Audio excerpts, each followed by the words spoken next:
الرحمان پرا نے کہا کہ اگرچہ این سی کی قرارداد میں دفعہ 370 کا کوئی واضح ذکر نہیں ہے، پھر بھی P D P Jammu Kashmir کی خصوصی حیثیت کی بحالی سے متعلق اس قرارداد کی حمایت کرتی ہے۔ وحید صاحب کیا کہنا چاہیں گے آج کے ریزولوشن کے حوالے سے؟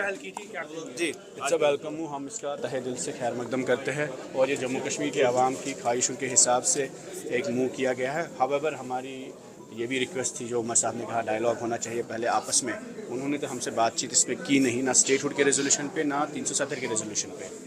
وی initiated this resolution in the first day, it should have been part of the business since we initiated it, but پھر بھی دیر آئے درست آئے۔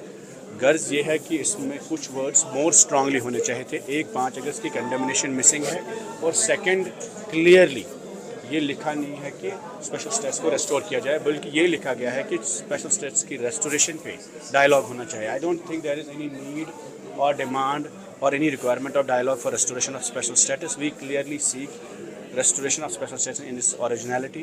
We also condemn the 5th August move، اور وہ اس میں ویگلی تھوڑا ہے، باقی اس کے باوجود بھی ہم اس ریزولوشن کا سپورٹ کرتے ہیں اور تہہ دل سے ویلکم۔ سر آرٹیکل 370 کا ذکر ہے اس ریزولوشن میں؟ نہیں ہے، کلیئرلی نہیں ہے، اسپیشل اسٹیٹس کی بات کی ہے اور انہوں نے لکھا ہے کہ ہم اس پہ ڈائلاگ چاہتے ہیں۔ I think the demand on Kashmir is the restoration of special status, not to have a dialogue for restoration of special status, but still there آئے درست آئے۔ اٹس اے ویلکم موو، یہ کہنا ہے پی ڈی پی کے M L A جو پلوامہ کے ہیں وحید الرحمان پرا کا، اور انہوں نے یہ کہا کہ جس طرح سے دیر آئے درست آیت کی بات بھی انہوں نے کی، اور یہ کہا کہ دیر سے ہی صحیح نیشنل کانفرنس نے یہ ریزولوشن جو ہے پاس کرایا، جو ایک خوش آئند پہلو ہے۔ نیوز 18 کے لیے ایوب خان کے ساتھ مدثر قادری، سری نگر۔